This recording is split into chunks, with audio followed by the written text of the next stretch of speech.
সবাইকে স্বাগতম। আজ তোমাদের এক নতুন টপিক নিয়ে আলোচনা করা হবে। এটা ভীষণই গুরুত্বপূর্ণ। আর সবাইকে বলার একটাই উদ্দেশ্য, যেটা হলো যে তোমরা ভিডিওটা পুরোটা দেখবে। কি বললাম, পুরোটা যদি না দেখো তুমি কিন্তু বুঝতে পারবে না। ওকে, তাহলে প্রথম থেকে একদম লাস্ট পর্যন্ত পুরোটা ভিডিওটা দেখার চেষ্টা করবে, তাহলে তুমি কিছু শিখতে পারবে। এবার কি বললাম, যে সবার মনেই এখন একটা ধারণা ধৈর্যটা ভীষণ কম। তো ধৈর্যটাকে বাড়ানোর জন্য ধীরে ধীরে একটু একটু করে বাড়াও, এক সময় দেখবে ঠিক তোমার লক্ষ্যে পৌঁছে যাবে। তাহলে প্রথমে কি করে ভিডিওটা প্রথম থেকে কিন্তু শেষ পর্যন্ত দেখার চেষ্টা করবে, তাহলে তোমার কিন্তু উপকার হবে। বললাম তো, এই ভিডিওটা দেখার পরে দেখবে তোমার অঙ্কের অনেকটা ডেভেলপমেন্ট হবে এবং তোমার কাজেও লাগবে। চলো তাহলে শুরু করা যাক। আজ তোমাদের যে টপিকটা হলো সেটা হলো সমাধান, এক্স এর মান কি করে বের করতে হয়।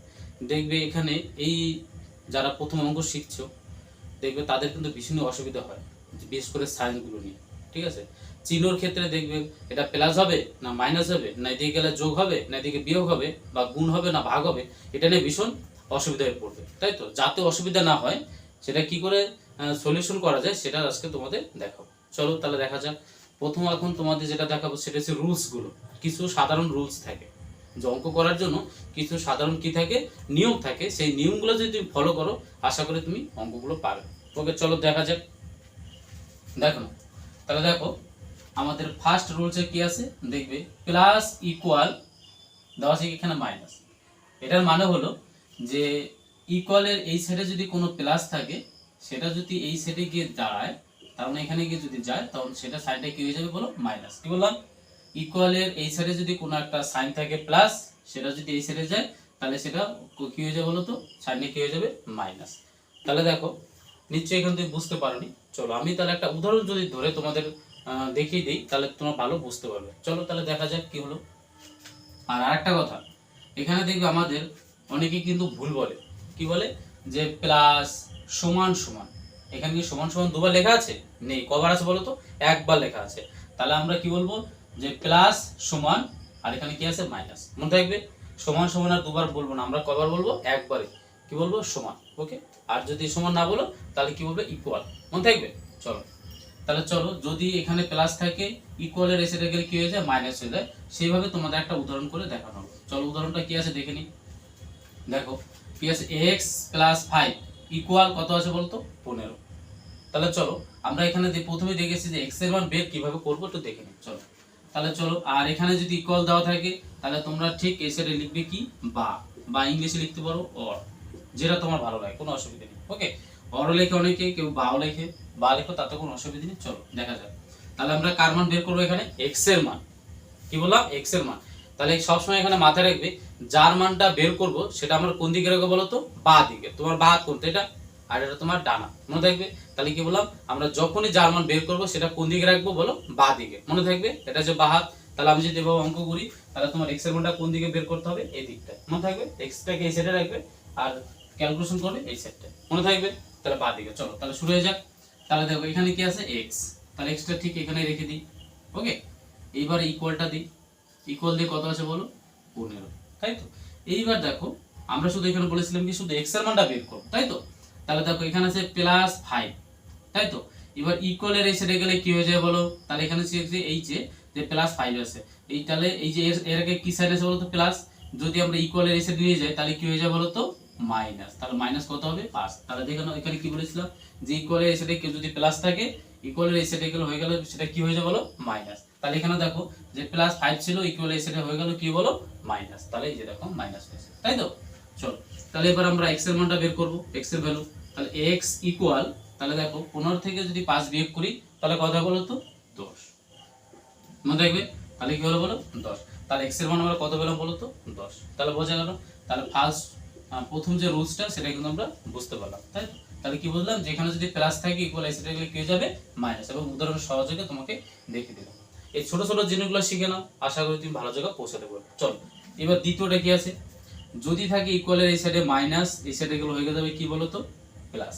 তাহলে চলো একটা উদাহরণ দেখে নিই। যেমন কি আছে, তাহলে এখানে বা দিয়ে আমরা কার মান এখানে বের করবো বলো, এক্স এর মানটা বের করবো। তাহলে কোন দিকটা রাখবো বলো, বা দিকে, ইকুয়ালের বা দিকে। তাহলে যে ইকুয়াল, তার মানে কি এক্স দিলাম, ইকুয়াল, তাই তো। এবার এখানে কত আছে বলো, 10, তাই তো। এবার বলো তো, এখানে আছে -5। যদি এটা ইকুয়ালের এই সাইডে যায়, তাহলে কি হয়ে যাবে বলো তো, প্লাস কত হয়ে যাবে 5, কারণ আমরা প্রথমে দেখেছিলাম যে ইকুয়াল এই সাইডে যদি কেউ থাকে মাইনাস, ইকুয়াল এই সাইডে গেলে কি হয়ে যাবে বলো, প্লাস, তাই তো। তাহলে চলো তাহলে এবার আমরা দেখে নিই যে তাহলে যোগ করলে কত হচ্ছে, x ইকুয়াল তাহলে 10 আর 5 কত হলো 15, বুঝতে পেরেছো। তাহলে কি বললাম যে বর্ডারে, এটা মানে বর্ডার বলি মাঝে মাঝে দেখবে, ঠিক আছে। তাহলে ধরে নাও এটা হচ্ছে ইকুয়াল, ইকুয়ালের এই সাইডে যদি থাকে -5, এবার বর্ডার এই সাইডে গেলে কি হয়ে যাবে বলো, +5। ওকে, মনে রাখবে। তাহলে কি হলো, সাইজটা পরিবর্তন হলো, সাইনটা, তাই তো, ঠিক আছে। তাহলে x এর মান কত বেরোলো বলো, 15। নিশ্চয়ই তোমরা দুটো বুঝতে পেরেছো। চলো তৃতীয় নম্বরে কি আছে দেখে নি। এবার আছে কি, যদি ইকুয়ালের এই সাইডে থাকে মাইনাস, এই মানে তোমার গুণ, এই সাইডে গেলে কি হয়ে যাবে বলো তো, ভাগ, দেখতে পেয়েছো। তাহলে এই সাইডে কি হয়ে যাবে, ভাগ। চলো একটা উদাহরণ দিয়ে দেখে নি। তাহলে বা এবার বলো এই যে 2x এর সাথে এটা কি সম্পর্ক আছে বলো তো, 2x এর সাথে আমরা কি সম্পর্ক আছে বলো তো, এটাকে কি বলে, বলে গুণ সম্পর্ক, মনে থাকবে। এটা কি বলা হয়, গুণ সম্পর্ক। তাহলে গুণ যদি এই সাইডে থাকে, তাহলে এই সাইডে গেলে বর্ডারে এই সাইডে গেলে কি হবে বলো, মানে ইকুয়াল এই সাইডে গেলে কি হবে বলো, কি হবে, হবে ভাগ, তাই তো। তাহলে আমরা x এর মানটা বের করব কোন দিকে বলো, বাঁ দিকে, ঠিক আছে। যে বাঁ দিক, ইকুয়াল দিলাম। এবার দেখো এখানে কত আছে 10, আর এই যেখানে বাই চিহ্নটা ঠিক ইকুয়ালটার মাঝ বরাবর দেবে, তাহলে দেখতে কিন্তু সুন্দর লাগবে। অনেকেই কিন্তু ভুল করে বলো যে ইকুয়াল এভাবে আছে, তুমি একটা দাগ দিলে এভাবে, কি বললাম মনে থাকবে। তাহলে দেখো যেটা হলো যে লাইনটা যদি আমরা ঠিক মাঝখান দিয়ে টানি, তাহলে দেখতে হবে সুন্দর লাগবে। সুন্দরত্ব একটা ব্যাপার থাকে, যেমন দেখে মেয়েরা চোখের কাজল কোথায় দেয় বলো তো, চোখেই দেয়। এখন যদি সেই কাজলটা যদি নাকে দেয়, তা দেখতে ভালো লাগবে, নিশ্চয়ই ভালো লাগবে না। তো তেমনি এখানের ক্ষেত্রেও সেই একই রূপ, তাই তো। তাহলে আমরা কি করবো, ইকুয়ালটা থাকলে ঠিক এরকম থাকলে ঠিক মাঝখান দিয়ে আমরা ভাগটা দেবো, তাহলে দেখতে সুন্দর লাগবে এবং তুমি অঙ্ক করার ক্ষেত্রেও সুবিধা হবে। তাহলে তাই করি আমরা। চলো তাহলে কি হলো, x, তাই তো। তাহলে এখানে কি আছে বলো, x এর সাথে 2টা কি সম্পর্ক, গুণ সম্পর্ক। এবার ইকুয়াল এই সাইডে গেলে কি হয়ে যাবে বলো, ভাগ। মধ্যে কি বললাম, ইকুয়াল এই সাইডে গেলে কি হয়ে যাবে, ভাগ। এবার আমরা ক্যালকুলেশন করি, ক্যালকুলেশন করলে কত হয় বলো তো, 5 দুগুণ 10। তাহলে x এর মান কত বেরোলো বলো তো, 5। বুঝতে পেরেছো। চলো আরেকবার বলি তাহলে। যেমন এখানের সাথে কি আছে 2x, তাই 2x x এর সাথে এটা কি সম্পর্ক, গুণ। এবার ইকুয়াল এর সাথে গেলে কি হয়ে যাবে বলো, ভাগ। তাহলে কি হলো, তাহলে 10 আমরা না বললাম, আর এখানে 2, এবার ইকুয়াল এর সাথে গেলে কি হয়ে গেল, ভাগ। এবার কাটলে করলে কত হলো, 5। নিশ্চয়ই তোমরা বুঝতে পেরেছো। চলো এরপরে আমরা দেখব 4 নম্বর নিয়ম। 4 নম্বরে কি বলেছিলাম, ইকুয়াল এর সাথে যদি কেউ থেকে ভাগ, ঠিক এই সাইডে গেলে কি হয়ে যাবে বলো, অপর সাইডে হলে গেলে কি হবে, গুণ হয়ে যাবে। চলো তাহলে দেখে নিই তাহলে কি হবে ঘটনাটা। চলো তাহলে বা, এবার দেখো এখানে আমরা যেটা করব, চলো এখানে আমরা কি মনে মনে একটা 1 ধরে নেব, কারণ আমরা জানি যে সব সংখ্যার নিচে কিন্তু কি থাকে, 1 থাকে, তাই তো। এবার দেখো এখানে কি কাটাকাটি যাচ্ছে, যাচ্ছে না। তাহলে আমরা একটা কি করব, কোনাগুনি গুণ করব। কোনাগুনি গুণ মানে কি, এর ক্রস টাইপের, এটার সাথে এটা গুণ করব আর এটার সাথে এটা গুণ করব। এবার এখানে কোন গুণটা করলে তোমার, কোন দিকে গুণ করলে তোমার সুবিধা হবে বলো, কারণ x এর মানটা আমরা যাতে বাঁ দিকে হয়, তাহলে সেই দিকে ভেবে তুমি অঙ্কটা করবে কিন্তু। তাহলে আমরা x এর মানটা বাঁ দিকে করব, তাহলে 1 এর সাথে x গুণ করলে কি হবে, x এর সাথে 1 গুণ করলে কি হবে বলো, x, তাই তো। আর এটার সাথে এটা গুণাগুণি গুণ করলে কি হলো, 5 5 এ 25, মনে রাখবে। তাহলে এখানে যদি ভাগ সম্পর্ক থাকে, তাহলে সেটা গেলে কি হয়ে যাবে, গুণ। তাহলে দেখো এটার সাথে এই যে গুণ হয়ে যাবে, বুঝতে পেরেছো। তাহলে চলো তাহলে এই গুণটা কেমন হলো, এরকম আর এরকম গুণ হয়ে গেল। তাহলে কত হলো, x থেকে x আর 5 5 এ 25, বুঝতে পেরেছো। নিশ্চয়ই তোমরা বুঝতে পেরেছো, কোনো অসুবিধা নেই। এবার দেখো এই রুলসগুলো যদি মেনে চলো, আশা করি তোমার ভালো লাগবে। ওকে, তাহলে এই যে আরো রুলস আছে, কিন্তু এটা হচ্ছে একদম সাধারণ বেসিক রুলগুলো, যেগুলো তোমাদের এই x এর মান বের করতে গেলে ইকুয়াল থাকলে পর যে সমস্যাগুলো হয়, অনেকেরই হয় যারা নতুন শিখেছো, এরপর থেকে আশা করি তোমার সমস্যা হবে না। এরপরে অনেক ভিডিও আসবে, কিন্তু পার্ট 1 পার্ট 2 পার্ট 3 এরকম করে আস্তে আস্তে ভিডিও আসবে। পরপর অনেকগুলো ভিডিও দেবো, যাতে তোমাদের এই সমস্যা যাতে না হয়, এই অঙ্ক নিয়ে, মনে থাকবে কি বললাম। তাহলে চলো আমরা সামনের দিকে আগানোর চেষ্টা করি।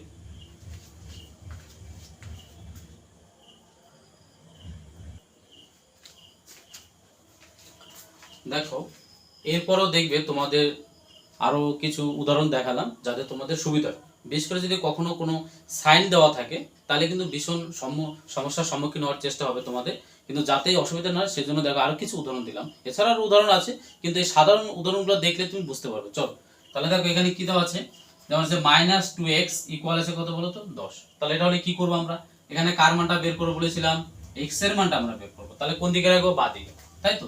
তাহলে আমরা কি করলাম এখানে, তাহলে দিলাম x ইকুয়াল, তাই তো, বাইটা একদম মাঝ বরাবর যে 10টা দিলাম এখানে এটা। তাহলে বলতে x এর সাথে কি সম্পর্ক আছে, গুণ।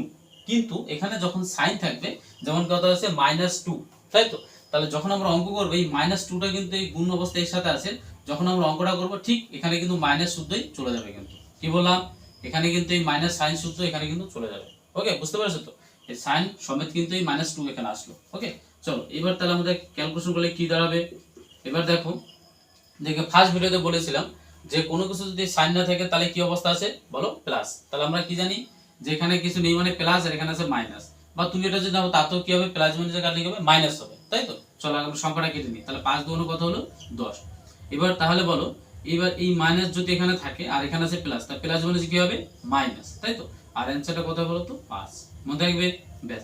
এবার দেখো এই সাইনটা কিন্তু তুমি এখানে লিখতে পারো, অথবা এই সাইনটা কিন্তু সামনেও লিখতে পারো এখানে, বুঝতে পেরেছো? এই জায়গাটায় বা এখানেও দিতে পারো, কিন্তু তোমরা নিচে দেওয়ার চেষ্টা করবে, তাহলে খুব ভালো হবে। ওকে, কারণ এখানে কি আছে বলো তো, মাইনাসটা রয়েছে, তাহলে আমরা কাটাকাটি করে কিন্তু -5। ওকে, চলো পরে একটা দেখে নিই। চলো এবার এখানে যা আছে তার কোনো অসুবিধা নেই। তাহলে এক্স ইকুয়াল লিখতে পারি কত, -10, আর এখানে কত আছে বলো, গুণ ছিল, এখানে গেলে কি হয়ে যাবে, ভাগ। এবার যদি আমরা কাটাকাটি করি তাহলে কত বলো, দেখো এখানে কিছু নেই মানে কি, প্লাস আছে, আর এখানে আছে মাইনাস। তা প্লাস মানে কি হবে, মাইনাস। এটাও করতে পারো। আর মাইনাস থাকলে দেখার দরকার নেই, এই নিচে প্লাস কি গুণ হলো না হলো ওটা দরকার নেই, মাইনাস আছে মানে চলো এটাকে কাটি। 5 দুগুণ 10, তার মানে এখানে কত বেরোয় বলো, তাহলে এক্স ইকুয়াল কত বেরোয় বলো, -2। মনে থাকবে। আর যদি কখনো না পারো তখন সাইনের কথা চিন্তা করো। ওকে, চলো। আর যদি যা সাইন আছে সেই জায়গায় বসলে তাহলে কোনো অসুবিধা নেই। চলো এবার দ্বিতীয়টা দেখি। এবার এখানে কি করা যায়, দেখো তাহলে আমরা এক্স এর মানটা বের করবো, বাই দিই, তাহলে +20, আর এখানে কি আছে বলতো, -10, তাই তো? চলো আমরা কি সংখ্যাটা কেটে নিই। তার 10 দুগুণ কত, 20। এবার বলো এখানে সাইনটা কি বসবে বলো, কি বসবে, নিশ্চয়ই দেখো এখানে আছে প্লাস আর এখানে আছে মাইনাস, তার প্লাস মানে যে কি হবে বলো তো, মাইনাস। ওকে, তাহলে কত বসবে বলো তো, -2। মনে থাকবে। চলো পরে একটা দেখে নিই। এখানে দেখো আমরা প্রথমে কিন্তু মাইনাস মাইনাস 2 দিয়ে কাটতে পারি, বুঝতে পেরেছো তো? তাতে কোনো অসুবিধা নেই। যদি এরকম অনেক সময় দেখবে এই ধরনের কিন্তু অঙ্ক আসবে, হয়তো বড়টা কোনো ইকুয়েশন আছে সেটা করতে করতে এক সময় দেখবে দুদিকেই মাইনাস চলে আসবে, তখন কি বলবো, এখানে মাইনাস আছে ইকুয়ালের, এখানে মাইনাস আছে, তাহলে দুদিকে কিন্তু কাটতে পারো। যদি না কাটো তাহলে কি হবে সেভাবে দেখো, তাহলে কি হচ্ছে, তাহলে আমরা এক্স এর মানটা বের করি। তাহলে এক্স ইকুয়াল, তাহলে বাই দিলাম -30, আর এখানে কত আছে বলো, -15, তাই তো? তাহলে মাইনাস মাইনাস আমি কাটতে পারি, এখানে সে একই ব্যাপার হবে, কোনো অসুবিধা নেই। এবার ক্যালকুলেশন করি, তাহলে 15 দুগুণ 30, তাহলে এখানে কত দাঁড়ালো বলো, এক্স ইকুয়াল কত বলো তো, 2। বুঝতে পেরেছো? চলো এই রুলস গুলো দেখলে আশা করি তোমার সমাধান মোটামুটি হয়ে যাবে, কোনো অসুবিধা নেই। এরপরে তোমাদের, এটা হলো তোমাদের আজকে ফার্স্ট পার্ট। এরপরে সেকেন্ড পার্টে পরপর পার্টগুলো আসবে, এখানে কিন্তু দেখবে নতুন নতুন টিপসগুলো তুমি কিন্তু জানতে পারবে। আর এই সমাধান দিয়ে প্রায় অনেক অঙ্ক করাবো, প্রত্যেকটা ভিডিও কিন্তু দেখবে, ঠিক আছে? আর ভিডিওগুলো দেখার পরে আশা করি তুমি অঙ্ক বুঝতে পারবে, কোনো অসুবিধা নেই। ওকে, চলো আজকে তাহলে এই পর্যন্তই, পরের ভিডিওতে আবার দেখা হবে নেক্সট পার্টে। এখানে আমরা প্রথম যেটা করলাম যে কিছু রুলস আছে, সেই রুলসগুলো তোমাদের জানানোর চেষ্টা করলাম, যেটা হচ্ছে সাধারণ রুলস, এছাড়াও আরো আছে, জানার তো কোনো শেষ নেই। তাহলে আমরা প্রথম অঙ্ক করতে গেলে বা যারা শিখছো নতুন তাদের ক্ষেত্রে কিন্তু ভীষণই উপকার হবে এটা করার ক্ষেত্রে এই অঙ্ক। ওকে, চলো।